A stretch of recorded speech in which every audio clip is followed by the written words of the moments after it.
gear steward, like he looks after the gear. We have also our under-20s coach who comes and helps us sometimes.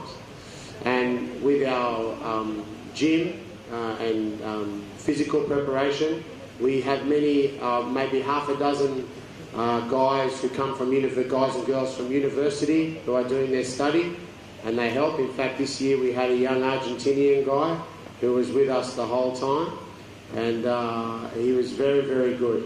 Yeah, he just turned up one day like a drunk on the street, and he asked me if he could try out, but he did, and he could help us. He didn't want to be paid, and he did a very good job. And they learn, they get educated. But our staff is not that big.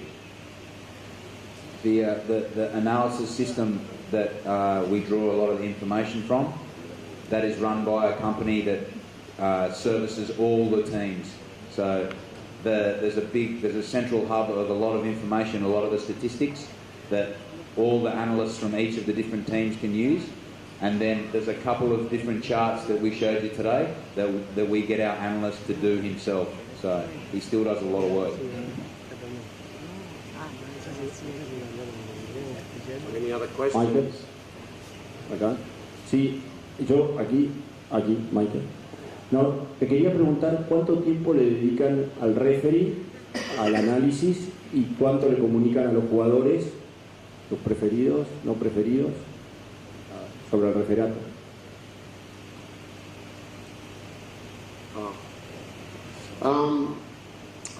We don't pay much attention to the referee in how he referees the game, but we have a meeting with what we call game managers, so the captain, the vice captains, the line-out caller, and the playmakers.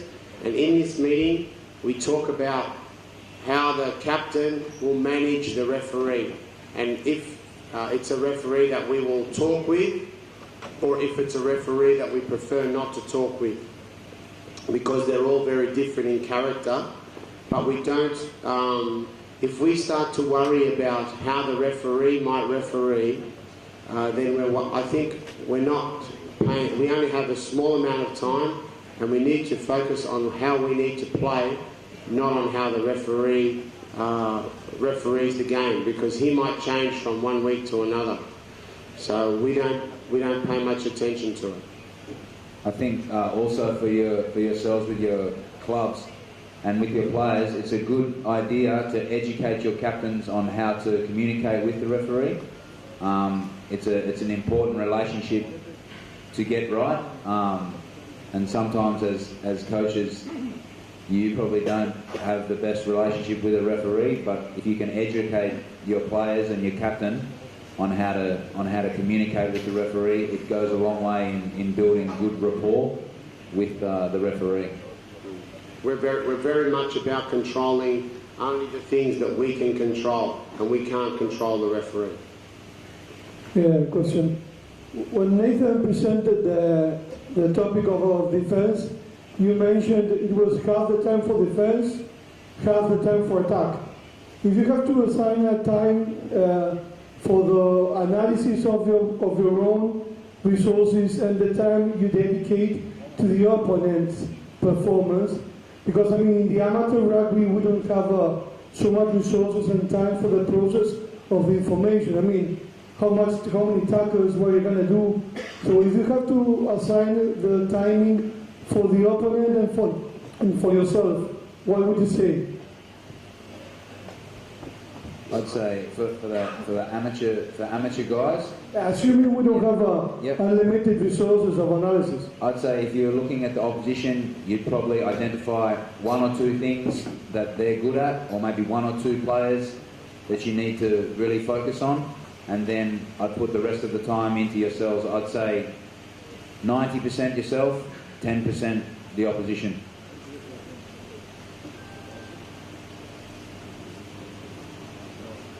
Because in saying that also, if you have those limited resources to look at them, they also have the limited resources to have a look at you. So the way you play is more important.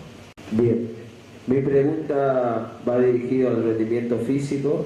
ya que muchos datos son en cuanto a destrezas, es saber si llevan los datos de los metros recorridos por los jugadores dentro del campo y de los diferentes puestos también de esos jugadores, para ver cómo manejan la semana de esos jugadores, y también si llevan la cantidad de minutos que juegan en el torneo, como para ir viendo qué jugadores tienen mucha carga o muchas semanas de juego y quién podría descansar y quién no. Yeah, we have all the statistics, not just from our own season, but also from the Wallabies season and from the club season as well. So right now, I have with me on this trip to Argentina that I can use on the aeroplane and take the time to look at all the minutes, all the meters, all the sessions that every player has done for the last 12 months. And what we're doing is preparing the next block according to what the player has done last year. So we're looking at the analysis and the information we have with a lot of detail. The main reason we're doing this, well, there's two main reasons. One is to maintain high performance, and two is to avoid injury.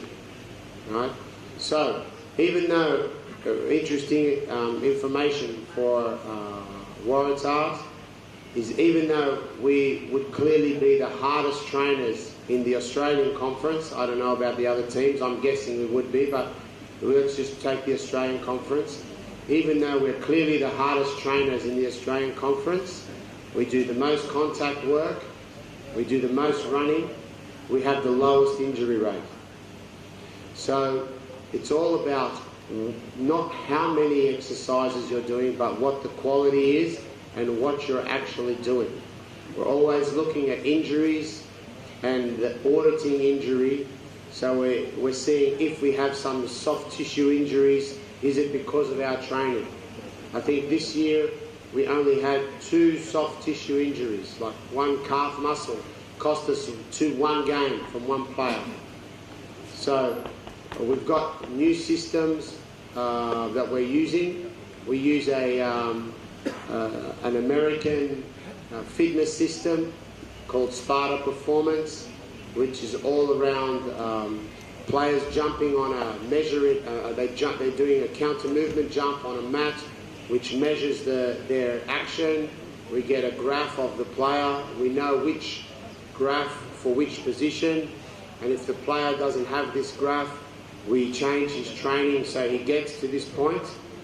And then if his graph is changing for some reason, we're looking at his recovery. Maybe he has an injury, or if his GPS information is not like it normally is, then you check on the player to avoid injury. This is a lot of information we have to manage the player's welfare. But it's not the same for every player. Some players have a higher capacity than others, and you must understand that from your players. So you measure the statistics with the old-fashioned feeling you have of a coach watching your players.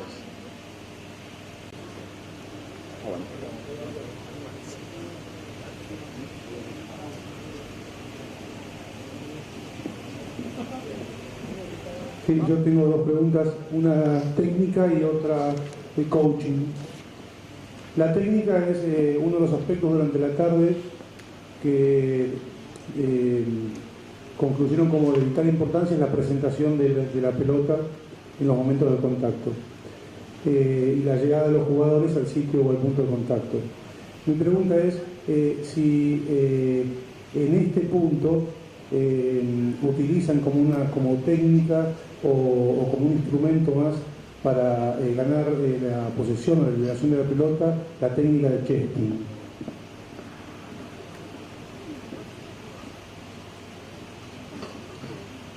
Yeah. We had this question yesterday because we know that in the last conference, the last forum you had, that Pat Lamb spoke about chesting. I think I didn't understand it yesterday, but I understood it now. We don't use this technique. We want the ball carrier to carry the ball as far as he can using his legs, And when he lands on the ground, he needs to leave the ball long and far away, like Nathan showed in the picture. Okay? If he gets caught with the ball close, what we like to do, we don't like to squeeze the ball if we can avoid it through our legs. We like the player to roll forward once, maybe even twice. He can get away with rolling forward to create go forward and force the tackler to release. Then if you force the tackler to release and you make it clear for the referee, it's much easier for us to follow through. But we don't like ever to keep the ball on our chest because the opposition is too good. There's too many good fetchers. Coetzee, Richie McCaw, Matt Todd, they're everywhere, you know what I mean? Matt Braid from Auckland, Rousseau, there's a million of good fetchers. They'll take the ball off you every time. Your second question? Okay. Bueno, antes del cierre oficial, la posibilidad de hacer alguna que otra pregunta más. Bueno, la gente de la Municipalidad de San Isidro quiere venir acá a saludar a Nathan y a Michael y a decir unas palabras. Nos visita el presidente del Consejo Deliberante, Carlos Castellano, y el secretario de Fondo de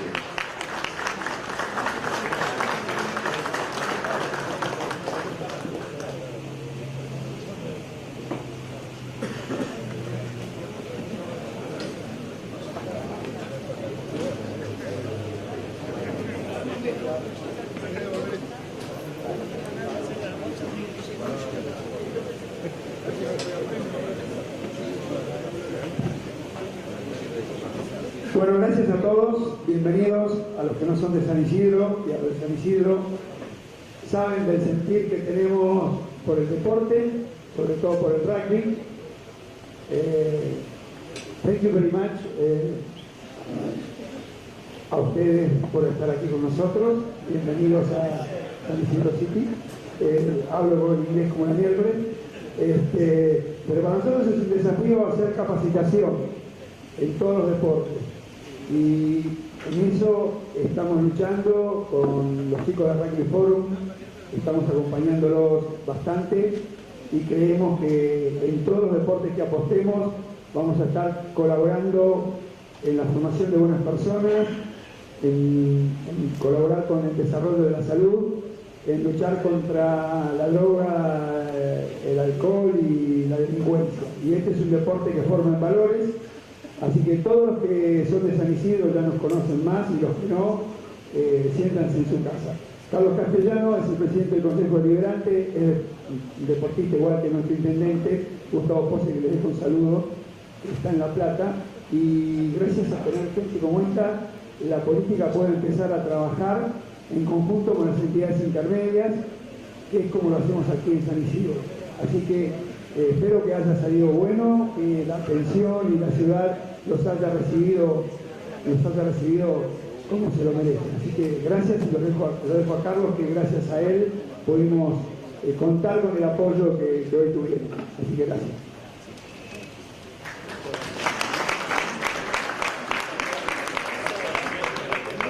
Buenas tardes a todos, la verdad muchas gracias. Para nosotros que acá en San Isidro, que bueno, es conocida como la capital nacional del rugby, puedan realizarse este seminario, realmente es muy importante. El rugby es además una escuela de valores en nuestra comunidad, es una escuela de integración, de solidaridad, de esfuerzo para superarse. Así que fue un honor poder colaborar en este seminario. Y bueno, agradecerles a ustedes, agradecerles a los organizadores y a toda la gente que vino a participar, que es gente del rugby, es gente que un seminario como este realmente les sirve porque lo forma para su trabajo cotidiano. Así que muchísimas gracias y es un honor tenerlos acá.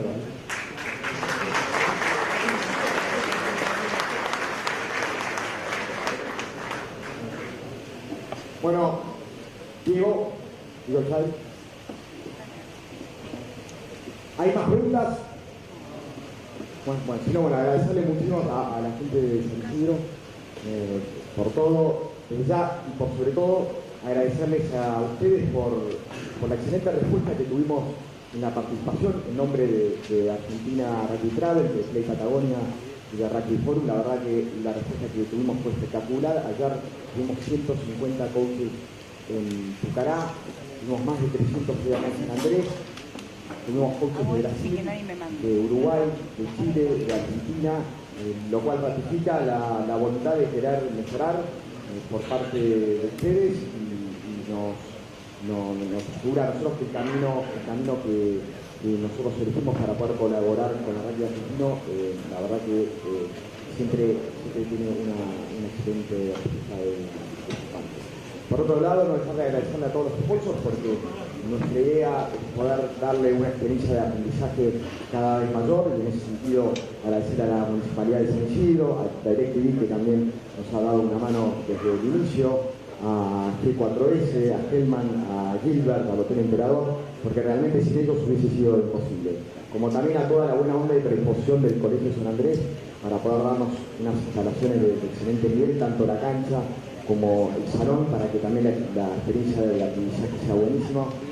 Como también a aquellos que colaboran siempre con buena onda, como Diego Albanesi, que nos da una mano con la traducción. Y desde ya toda la generosidad y toda la humildad de Michael y de Nathan para poder compartir con nosotros sus conocimientos, toda su experiencia, para que lo que nosotros hacemos con tanta pasión lo podamos hacer cada vez mejor.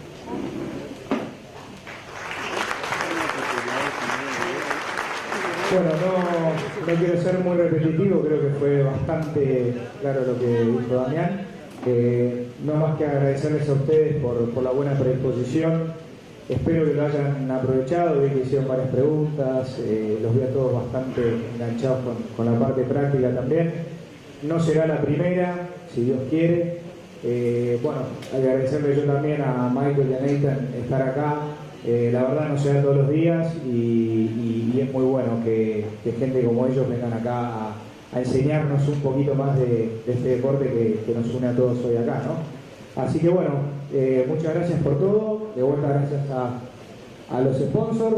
Ahora hay un tercer tiempo con pizza allá, así que los invitamos a comer ahí. Mañana ahora los Pumas y el 2015 el Mundial. Sepan que vamos a tener unos buenos paquetes, ya van a estar recibiendo la información, viviendo con los Pumas el Mundial, no se olviden. Hasta luego, gracias.